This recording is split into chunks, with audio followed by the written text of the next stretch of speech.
Remember those lights out in the early 1970s as well, petrol rationing and us giving just 1 minute to go ahead and find the candles, find the matches. 1973 war, of course, where OPEC, Saudi was the main player at that time, holding back oil to the west until Israel withdrew from certain Syrian territory. Speed forward to 2022 today. The players have changed, but there's a very similar circumstances. Of course, it's no longer Saudi in the picture, it's Russia in the picture. With regard to Saudi itself, I have to tell you, a lot of people around the world, a lot of companies, corporations, governments, they have no problem with dealing with China. They say, you know what, China is the one who we need the goods from. China is the one who produces much cheaper. Yet we see that over the last few years, their human rights record has not been fantastic. That's putting it mildly, of course. 1.5 million Uyghur Muslims, at the very least, in detention camps. At the most, some of them being killed. Yet we still say we need those goods from China. We don't raise an eyebrow. When Saudi comes into the picture, then people start to raise, and I'm certainly not a spokesperson on behalf of Saudi Arabia, I can assure you that. But it's interesting to see where there is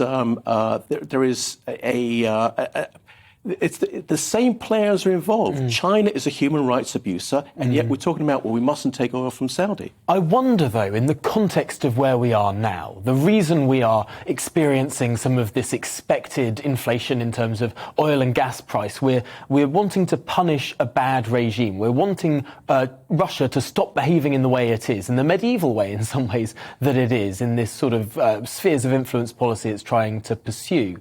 Is there a worry that we're being slightly contradictive with ourselves there if we swap one despotic regime for one that literally beheads its prisoners? Yeah, absolutely. I think so. You know, just to step back, global consumption is around 100 million barrels of oil a day. That's an incredible amount of barrels of oil, although the price has gone down a little bit today, but we're still in that very difficult territory. Inflation is rising. Some people say by the time the summer comes, we'll be up to 10%, which is outrageous. But in terms of Russian output in their oil, they kept, out of the 10 million barrels a day, they kept 4 million for themselves. They exported 6 million. Of course, the United States today is no longer taking that. We in Britain and the EU still relying on those barrels of oil.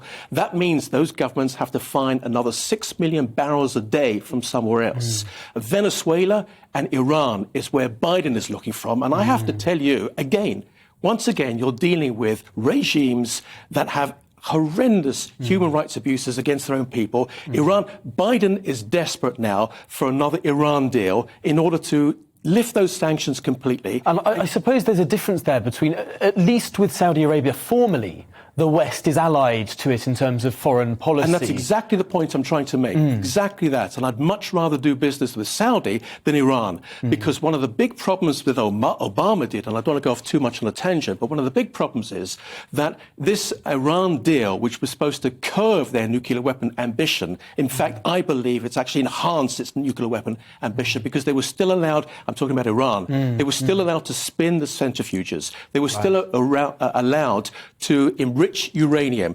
They had no cuts whatsoever on the international ballistic missiles. Now, international ballistic missiles can already reach the Middle East, can already reach Israel and Saudi and the Gulf states, can already reach Eastern Europe. Those international ballistic missiles, which Iran is building, and by the way, this new deal still doesn't mention it at all whatsoever. They're aimed for Paris, they're aimed for London, they're aimed for Berlin, and possibly Washington, D.C.